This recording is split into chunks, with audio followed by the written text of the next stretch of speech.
अस्सलाम वालेकुम dear student. आज जैसा कि हम डिस्कस कर रहे थे काउंटर स्टोरी टेलिंग के बारे में और क्रिटिकल लिटरेसी के बारे में, तो आज हम एक सॉलिड एग्जांपल देखेंगे कि प्री स्कूल में इतना कॉम्प्लेक्स टॉपिक जो हमें लग रहा है कि क्रिटिकल थिंकिंग स्किल्स डेवलप करनी है, जहां हमें इंटेंशन समझना है ऑथर का कि उसका जो पॉइंट ऑफ व्यू है, उसकी लाइक्स डिसलाइक्स हैं, वो कैसे हमारी सोच को डायरेक्ट करती हैं कि हमें भी ऐसे सोचना चाहिए, कैसे वो पॉलिटिकली सोशली कंस्ट्रक्टेड होती हैं और हम सबको भी हमारी सोच को भी उसी डायरेक्शन में ले जाती हैं। हम कैसे लिटरेचर को क्रिटिकली देखें कि हमें पता चले कि लिटरेचर में किस तरीके से कुछ लोगों को सपोर्ट किया जाता है, कुछ लोगों को सपोर्ट नहीं किया जाता, और हम इसके बारे में अवेयर हों। और प्री स्कूल में हम इसे कैसे बढ़ा सकते हैं? हमारे पास यहाँ पे बहुत ही इंटरेस्टिंग स्टडी है। स्टडी है किम की और हैकली की। 2021 में ये स्टडी की गई थी। नाम है इसका engaging pre Schuler with critical literacy through counter story telling. और इसके अंदर हमारे पास ये स्टडी आ रही है। इस स्टडी के अंदर उन्होंने ऑब्जर्व किया स्टूडेंट को कि वो किस तरीके से कहानी पढ़ते हैं। कहानी पढ़ने के बाद टीचर्स उन्हें गाइड करती है कि इनको कहानी को इंटरप्रिटेशन की जा सके।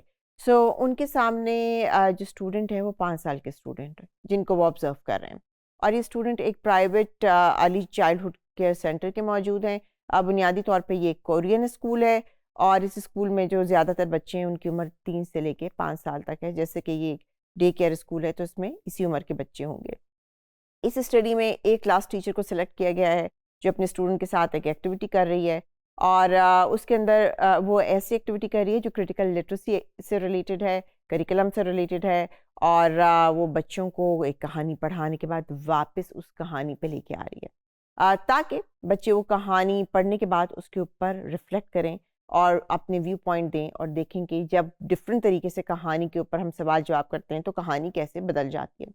किंडरगार्टन के बच्चे हैं और हमने उस टीचर का नाम रखा हुआ है मिस ए। वो क्लास में पढ़ाने जा रही हैं। उनकी जो क्लास में बच्चे हैं वो कल्चरली, लिंग्विस्टिकली, सोशली, इकोनॉमिकली उनका जो रीजन है वो कंपेटेबल है, एक ही जगह से है। और उसके अंदर उन्होंने अपनी क्लास के अंदर एक मल्टी मॉडल राइटिंग टेक्निक इस्तेमाल की है जिसके थ्रू बच्चों को उन्होंने बिठा के कहानी उनके सामने रिप्रेजेंट की है। गोल जो था उनका टीचर का इस एक्टिविटी का वो ये था कि बच्चों को ऐसा मौका प्रोवाइड किया जाए जहाँ वो एक फेरी टेल को पढ़ें और उस फेरी टेल को पढ़ने के बाद वो एक डिफरेंट एंगल से इस फेरी टेल को देखें। ना कि वो वैसे ही फेरी टेल के कंक्लूजन पे पहुंचें जैसे कि ऑथर ने उन्हें कहा है कि आप ऐसे पहुंचें। आप फेरी टेल जो है बच्चों ने उसको इन डेप्थ पढ़ा और वो एक ऐसी फेरी टेल थी जो बच्चों ने ऑलरेडी पढ़ी हुई थी। फिर उसको दोबारा पढ़ने के बाद उसके ऊपर काउंटर स्टोरी टेलिंग स्ट्रेटजीज अपनाई गई। जब वो अपनी कहानी सुना रही थी उस कहानी के दरमियान वो पोस्ट भी करती थी और बच्चों को बताती थी कि इस कहानी के अंदर क्या हो रहा है। अगर उनके सवालात होते थे वो उन सवालात को सामने रखती थी और बच्चों को असिस्ट करती थी कि आपने इस कहानी के बारे में कैसे सोचना है। बच्चे जब कहानी से गो थ्रू हो रहे थे तो वो थॉट प्रोवोकिंग क्वेश्चंस भी उनके सामने रखती थी ताकि बच्चे डीपली कहानी की जो नरेशन है उसके बारे में देख सकें, सोच सकें कि ये कहानी में क्या हो रहा है। एक क्वेश्चन जो था वो नरेशन के अंदर डिफरेंट तरीके से पोर्ट्रे किया जाता था और डिफरेंट कैरेक्टर्स के बारे में बताया जाता था कि अगर यही कहानी के अंदर पावर जो है कैरेक्टर्स की चेंज हो जाए तो कहानी क्या रंग लेकर आएगी।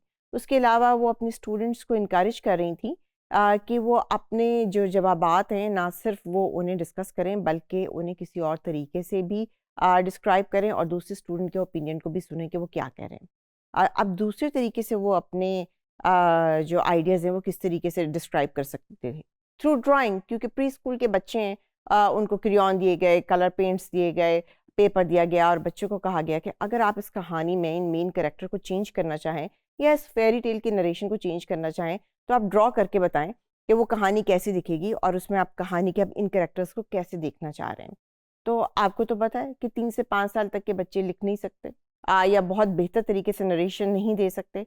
तो उनके लिए नरेशन देने का एक बेस्ट तरीका क्या है? ड्राइंग है इटसेल्फ। तो ये एक बहुत ही अच्छी स्ट्रैटेजी रही। बच्चे जो थे उन्होंने फ्रीली अपनी ड्राइंग बनाई, कैरेक्टर्स को चेंज किया, दौर हाजिर के मुताबिक किया, नई इंस्पिरेशंस के मुताबिक किया, नए सोशल नॉर्म्स के मुताबिक उनको ड्रॉ किया और ड्रॉ करके अपनी जो पेंटिंग्स थी उनको डिस्प्ले किया और एक दूसरे की पेंटिंग्स और ड्राइंग देखी और आइडियाज़ लिए। टीचर ने बुनियादी तौर पर इस पूरी एक्टिविटी के दौरान जो काम किया उससे क्या नतीजा हमारे सामने आया। जो बच्चों की ओरिजिनल कहानी उन्होंने पढ़ी थी उस कहानी को ब्रेक डाउन किया क्रिटिकली, उस पर सवालात उठाए ये सवालात उठाए कि इसमें कौन से ऐसे कैरेक्टर हैं जिनकी आवाज़ दबा दी गई है, और ये भी सवालात उठाए कि अगर हम कैरेक्टर्स की पावर चेंज कर दें या इस कैरेक्टर के हिसाब से सीन को देखें तो कैसा लगेगा, कैसे डायलॉग्स बनेंगे, सीन कैसे बदल जाएगा। टीचर की केयरफुल गाइडेंस की वजह से बच्चों ने ज़बरदस्त किस्म की एक्सप्लोरेशन की, ड्राइंग्स बनाई और बिल्कुल नए तरीके से इस स्टोरी को नरेट किया, और डेफिनेटली वो एक फेरी टेल थी। अब हम अगली एग्जाम्पल में देखेंगे कि एग्जैक्टली वो कौन सी एक मशहूर फेरी टेल है जिसको डिफरेंट तरीके से नरेट करने की बहुत ज़रूरत है।